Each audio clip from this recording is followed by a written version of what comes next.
Hello दोस्तों, कैसे हैं आप सब। जैसा कि आपको पता है, हम एसएससी जेई सिविल इंजीनियरिंग के प्रीवियस ईयर पेपर की सीरीज का पार्ट 44 करेंगे। जिन दोस्तों ने हमारे बाकी के पार्ट्स नहीं देखे हैं वो प्लेलिस्ट में जाकर देख सकते हैं। तो प्लीज़ आप लोग वीडियो को पूरा देखिएगा। पहला क्वेश्चन है, find the one which is not used in quarrying. यहाँ पर आपसे पूछा है, जो भी मटेरियल हमारे ज़मीन के अंदर खुदाई करके मिलते हैं उनमें जो है किसका यूज नहीं किया जाता है। ऑप्शंस आपको दे रखे हैं। गन पाउडर का यूज नहीं करते हैं, गन कॉटन का यूज नहीं करते हैं, या मार्बल पाउडर का यूज नहीं करते हैं, या फिर डायनामाइट का यूज नहीं करते हैं। आपकी क्वेरिंग में यूज होता है गन पाउडर का, गन कॉटन का और डायनामाइट का। आपके मार्बल पाउडर का यूज नहीं होता है, तो इसीलिए आपका सी जो है राइट आंसर रहेगा। अगला क्वेश्चन है, most of the stones possess the specific gravity in the range of. ज़्यादातर जो आपके स्टोन होते हैं उनकी वर्किंग एरिया में जो स्पेसिफिक ग्रेविटी होती है वो कितनी होती है। आपको ऑप्शंस जो हैं बिल्कुल नियर बाई दे रखे हैं। 1 से लेके 1.5 तक होती है, या 1.5 से लेके 2 तक होती है, 2.4 से लेके 2.8 तक होती है, या फिर 3 से लेके 4 तक होती है। एसएससी जेई में आपके ये बेसिक लेवल के क्वेश्चंस जो होते हैं ये रिपीट होते रहते हैं। तो आपके स्टोन की जो स्पेसिफिक ग्रेविटी होती है, ऑप्शन सी जो है आपका राइट रहेगा, 2.4 से लेके 2.8 के बीच में। नेक्स्ट क्वेश्चन है, lap length in compression shall not be less than. आपके कंप्रेशन में जो है लेप लेंथ जो है किससे कम नहीं होनी चाहिए। ऑप्शंस आपको दे रखे हैं। 15 डाया से कम नहीं होनी चाहिए, 20 डाया से कम नहीं होनी चाहिए, 24 डाया से कम नहीं होनी चाहिए, या फिर 30 डाया से कम नहीं होनी चाहिए। तो आपके कंप्रेशन में जो लेप लेंथ होती है वो 24 डाया से कम नहीं होनी चाहिए। ऑप्शन सी जो है आपका राइट रहेगा। अगला क्वेश्चन है, from limiting deflection point of view use of high strength steel in RCC beam results in. इस प्रश्न में पूछा गया है कि आपके लिमिटिंग डिफ्लेक्शन पॉइंट को देखते हुए आपकी जो आरसीसी बीम होती है उसमें हाई स्ट्रेंथ स्टील का यूज जो है करने से हमें क्या रिजल्ट होता है। ऑप्शंस आपको दे रखे हैं। डेप्थ जो होती है उसमें रिडक्शन होता है, या फिर डेप्थ में कोई भी चेंज नहीं होता है, या डेप्थ जो होती है वो इंक्रीज होती है, या उसकी विड्थ जो होती है वो इंक्रीज होती है। ऑप्शन सी जो है आपका राइट रहेगा।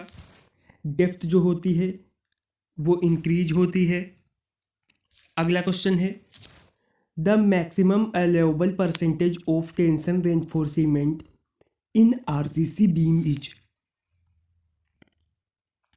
आपके आरसीसी बीम में टेंशन रेनफोर्समेंट की जो है परमिसिबल जो है मात्रा कितनी होती है। ये आपकी होती है 4%।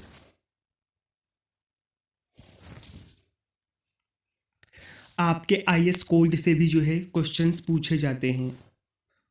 The concrete mix design is conducted as per. आपका जो कंक्रीट मिक्स डिज़ाइन होता है वो किस पर कंडक्टेड होता है। आपको यहाँ पर आईएस कोड दे रखे हैं। आपका आईएस 10,262 जो है ये कंक्रीट मिक्स डिज़ाइन में यूज होता है। IS 456 plain and reinforced concrete में यूज होता है। आईएस 383 आपके फाइन और कोर्स एग्रीगेट के लिए है। और आपका आईएस 13,920 ये आपके भूकंप लोड के कारण आपकी आरसीसी स्ट्रक्चर के जो है तन्यता के प्रभाव से संबंधित है। अगला क्वेश्चन है, low workability of concrete conforms to a slump of. यहाँ पर आपसे पूछा है कि कंक्रीट की लो वर्कबिलिटी को जो है कैसे कन्फर्म करेंगे।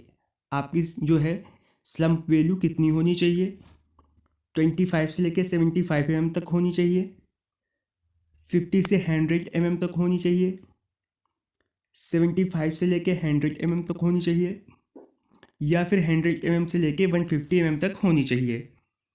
आपका ऑप्शन ए जो है वो राइट रहेगा।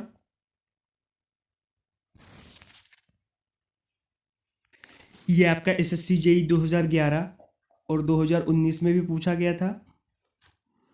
Identify which grade of cement is not available in Indian market. यहाँ पर आपको पहचान करनी है कि सीमेंट की जो है कौन सी ग्रेड भारतीय मार्केट में अवेलेबल नहीं है। ऑप्शंस आपको दे रखे हैं 23 ग्रेड, 33 ग्रेड की सीमेंट, 43 ग्रेड की सीमेंट या फिर 53 ग्रेड की सीमेंट। तो आपके ऑप्शन बी, सी और डी जो है आपके राइट रहेंगे।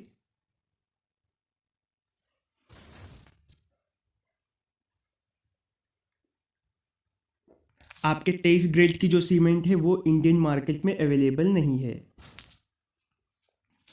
नेक्स्ट क्वेश्चन है bearing stiffeners in plate girder are provided. यहाँ पर पूछा है कि आपके प्लेट गर्डर में बियरिंग स्टिफनर्स जो होते हैं वो कहाँ पर लगाए जाते हैं। ऑप्शंस आपको दे रखे हैं, मिड स्पान पर लगाते हैं, या इक्वल इंटरवल पर लगाते हैं, सपोर्ट्स पर लगाते हैं, या फिर न्यूट्रल एक्सिस पर लगाते हैं। आपके प्लेट कलर में बियरिंग स्टिफनर्स जो हैं वो लगाए जाते हैं सपोर्ट्स पर। ऑप्शन सी जो है आपका राइट रहेगा। अगला क्वेश्चन है a plate used for connecting two or more structural member intersecting each other is called. यहाँ पर पूछा है आपके दो या दो से ज़्यादा संरचनात्मक मेंबर जो एक दूसरे को इंटरसेक्ट करते हैं को जोड़ने में काम आने वाला जो प्लेट होता है उसे क्या कहते हैं। उसे टेम्पलेट कहते हैं, बेस प्लेट कहते हैं, गसेट प्लेट कहते हैं, या फिर एंकर प्लेट कहते हैं। तो इसे कहते हैं गसेट प्लेट। ऑप्शन सी जो है आपका राइट रहेगा। अगला क्वेश्चन है आपका undisturbed samples are obtained by. Undisturbed sample जो होते हैं वो कहाँ से प्राप्त किए जाते हैं। ऑप्शंस आपको दे रखे हैं, डायरेक्ट एक्सवेशन करके प्राप्त करते हैं, या फिर पतली दीवार वाले सैंपलर से प्राप्त करते हैं, या मोटी दीवार वाले सैंपलर से प्राप्त करते हैं। तो अनडिस्टर्ब सैंपलर जो होते हैं वो प्राप्त किए जाते हैं थिन वोल्ट सैंपलर से। ऑप्शन बी जो है आपका राइट रहेगा। अगला क्वेश्चन है a shallow foundation is defined as a foundation which. Shallow foundation को जो है कैसे डिफाइन किया जाता है। हैज़ लो बियरिंग कैपेसिटी, इसकी जो बियरिंग कैपेसिटी होती है वो लो होती है। Has a depth of embedment less than it's width, इसकी जो गहराई होती है वो चौड़ाई से कम होती है। Is resting on the ground surface, ये जो है ग्राउंड सरफेस पर टिकी होती है। या फिर काउज लेस सेटलमेंट, इसका जो सेटलमेंट है वो कम रहता है। जिस नींव की गहराई जो है उसकी चौड़ाई से कम होती उसे कहते हैं सैलो फाउंडेशन। ऑप्शन बी जो है आपका राइट रहेगा। अगला क्वेश्चन आपका हाइड्रोलिक इंजीनियरिंग से है the net head on A turbine is given bye.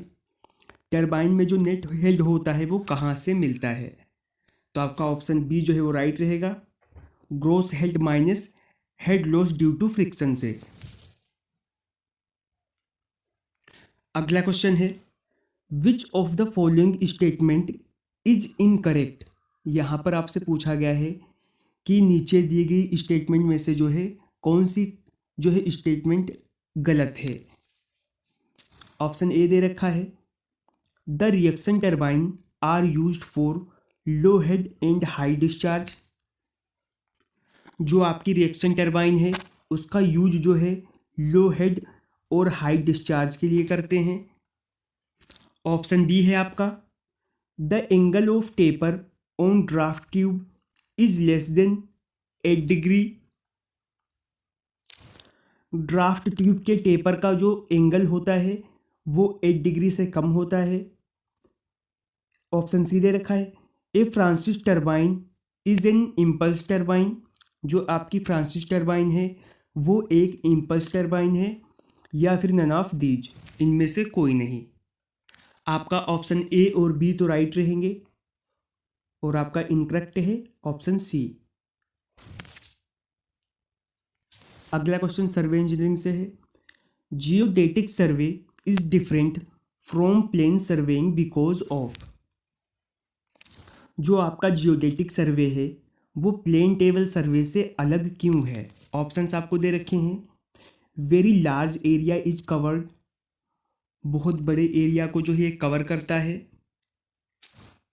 The curvature of the earth is considered, पृथ्वी का जो कर्वेचर होता है उसे ध्यान में रखा जाता है।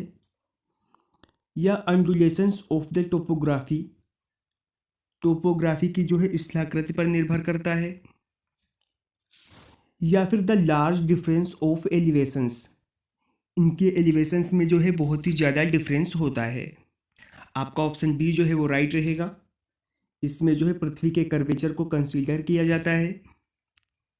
फिर आपका लास्ट क्वेश्चन है the tangent length for a circular curve of radius R if delta is the deflection angle is given by. कोई आपका एक सर्कुलर कर्व है, उसकी रेडियस है आर तथा उसका डिफ्लेक्शन एंगल जो है वो आपका डेल्टा है, तो उसकी जो टेंजेंट लेंथ है वो क्या होगी। तो उसकी टेंजेंट लेंथ है वो होगी R10 delta upon 2। Option A जो है आपका राइट रहेगा। आज हमने एसएससी जेईई सिविल इंजीनियरिंग के प्रीवियस ईयर का पार्ट जो है 44 कंप्लीट कर लिया है। बाकी के पार्ट्स आप प्लेलिस्ट में जाके देख सकते हैं। अगर वीडियो पसंद आई हो तो वीडियो को लाइक करें और हमारे चैनल को सब्सक्राइब करें।